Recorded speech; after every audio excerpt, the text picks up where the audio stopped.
Mais um assunto, então se liga só. Identifique a opção em que não houve erro de concordância verbal. Quando a gente pensa em concordância verbal, a gente acaba derrapando porque nós aprendemos de forma equivocada na escola. O que você aprendeu? Que concordância verbal é a relação entre o verbo e o sujeito. Aí o avaliador te arrebenta, coloca uma frase enorme, várias palavras no plural, deixa o verbo também no plural. E para piorar, é uma frase que faz sentido. Aí não tem como.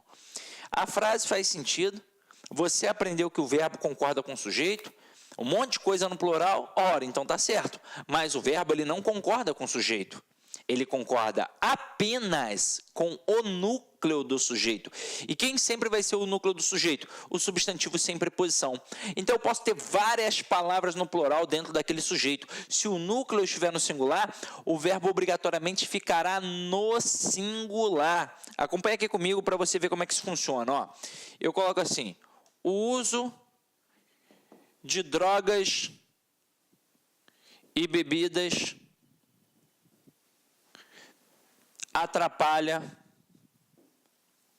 atrapalham os alunos.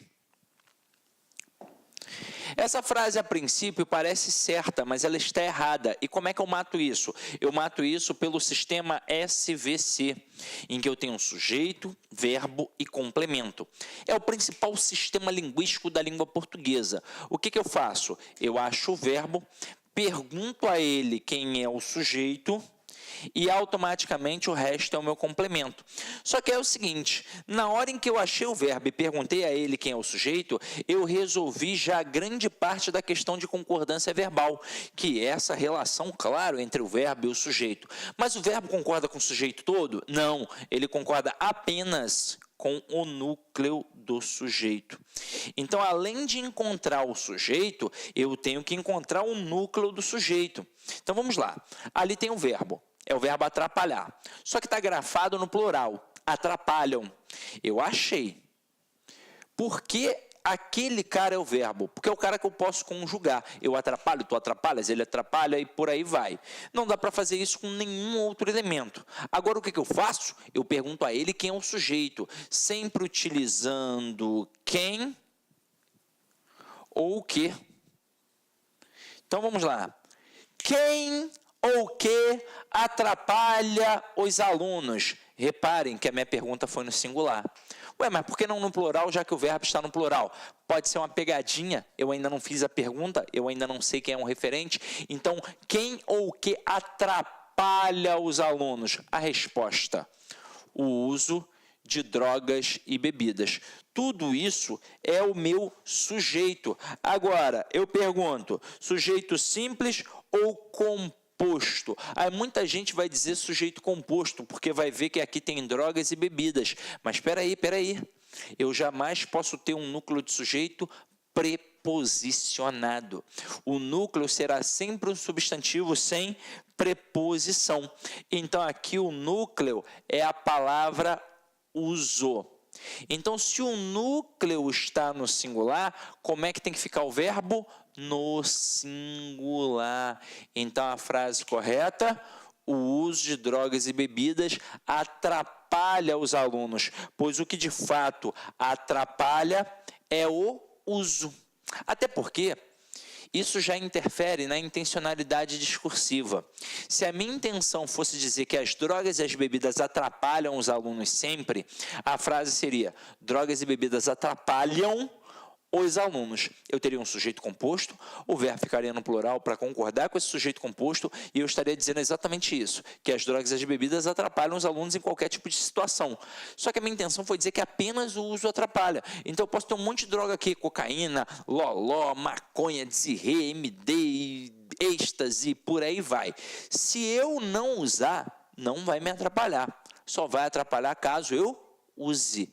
Então, aí a gente começa a entender a intencionalidade discursiva, que no final das contas acaba denotando que o contexto. Entenderam a pegada? Então é assim que a gente faz questão de concordância verbal. Só que para dominar a concordância verbal como um todo, eu também tenho que dominar os tipos de sujeito, não é?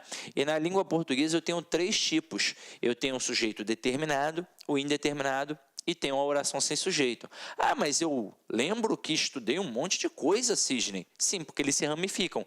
Mas se você entender o conceito de cada um, fica muito mais fácil. Se você entender que o sujeito determinado é aquele que eu consigo identificar, seja ele explícito ou implícito, mas ainda assim eu consigo identificar, isso facilita a tua vida. Aí você percebe que ao pensar em sujeito determinado, você tem 3 possibilidades. O sujeito simples, que é aquele que possui apenas um núcleo, o sujeito composto, que tem 2 ou mais núcleos, e o sujeito desinicial, o famoso sujeito oculto, sujeito elíptico. Ele está ali na frase, eu posso não estar vendo, mas eu consigo identificar. Exemplo, comemos o bolo. Quem foi que comeu? Nós. Não estava escrito, mas eu consegui identificar pela desinência número pessoal. Agora, e o sujeito indeterminado? Eu sei que tem alguém praticando a ação, mas eu não consigo identificar ou não quero identificar. Então, isto é sujeito indeterminado. Existem 3 situações também, com o verbo na terceira pessoa do plural sem o referente. Exemplo, falaram mal do governo, que alguém falou, eu sei. Mas quem foi que falou? Eu não sei. Então, sujeito indeterminado. Com o verbo na terceira pessoa do singular, acompanhado do pronome se. Exemplo, precisa-se de empregadas, que alguém precisa, eu sei. Mas quem é que está precisando? Eu não sei. Então, sujeito indeterminado. E com um verbo no infinitivo não flexionado, quando encabeça uma oração subordinada substantiva, subjetiva, reduzida de infinitivo. Caraca, Sidney, o que é isso? Vamos lá. Seria a seguinte frase. É penoso estudar para concursos. Eu tenho aqui, 2 orações. Para cada verbo eu tenho um sujeito. Para cada oração tem um sujeito. Qual é o sujeito do verbo ser aqui? Toda a outra oração. Isso é penoso. É penoso isso. É penoso estudar para concursos públicos. Estudar para concursos públicos é penoso. Então, toda esta oração funciona como sujeito da oração principal, é penoso. Então, aqui, estudar para concursos públicos é uma oração subordinada substantiva subjetiva. Por que subjetiva? Porque vem da palavra latina subjectus, que significa sujeito. Tanto que quando você estuda direito subjetivo, você estuda o direito de quem? O direito do indivíduo. Então, aqui, oração subordinada substantiva subjetiva reduzida de infinitivo. Agora, e quem é o sujeito do verbo estudar? Nesse momento, eu tenho aqui um sujeito indeterminado. Pois quem pode estudar para concursos públicos? Qualquer pessoa, não tem como determinar. Então, somente nesta situação, eu vou ter um verbo no infinitivo trabalhando o sujeito indeterminado. Quando isso ocorre? Quando ele encabeça uma oração subordinada substantiva subjetiva, que é aquela que funciona como sujeito da oração principal, tá? Então, vamos lá. Depois disso, você sabe que tem as orações sem sujeito. São 4 tipos. Com o verbo haver, no sentido de existir, ocorrer e acontecer. Com o verbo fazer, indicando o tempo ou clima. Com o verbo que expressam fenômenos da natureza no sentido real. E com o verbo se indicando o tempo. São as 4 principais situações. Aí o que a gente vai fazer agora? A gente vai cair para dentro das questões. E conforme for necessário, a gente dá uma esmiuçada um pouco melhor, tá?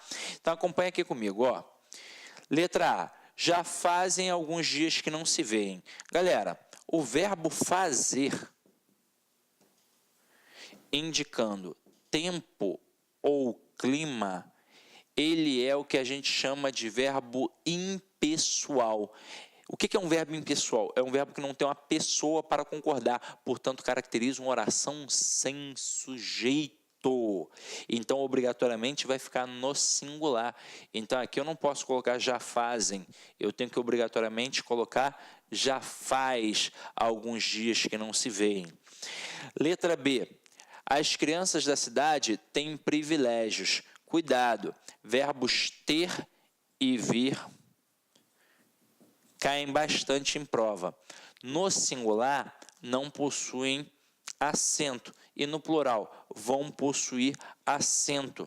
Então, se aqui fosse a criança da cidade... Olá, meus amigos, minhas amigas, e aí, gostou da super revisão do professor Sidney Martins? Então, nós aqui da Lá Concursos, nós elaboramos para você uma super revisão, tá, de língua portuguesa 100% baseada aí no IBAD, na banca examinadora IBAD, com quem? Com o nosso grande mestre, professor Sidney Martins, que é um dos melhores professores de língua portuguesa do Brasil. Na minha opinião, ele é o melhor professor de língua portuguesa do Brasil, com certeza, né?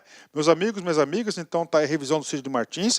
Essa videoaula que você assistiu agora no nosso canal do YouTube é uma videoaula aí que nós temos aí, é apenas 20%, aí 30% da aula do professor Sidney, ou seja, é só uma degustação, uma demonstração para vocês. A nossa revisão, IBAD com o Sidney Martins, custa apenas um investimento de R$20 e você tem direito aí a 30 dias de acesso, pode assistir quantas vezes quiser e na hora que desejar. Mas, se você gosta do Sidney Martins, nós temos também uma opção, tá? Muito válida, que é o acesso total de língua portuguesa do professor Sidney Martins. Lá você vai ter o curso regular dele, você vai ter o curso de interpretação de textos, o curso de redação, todas as revisões de bancas, IBAD, AOSP, CESP, Sesgran Rio, FCC, enfim, todo o conteúdo produzido com o professor Sidney, nós temos acesso total em língua portuguesa também. Tá certo? Então, um forte abraço, fique com Deus e espero vocês aqui na Lá Concursos. Tchau, tchau.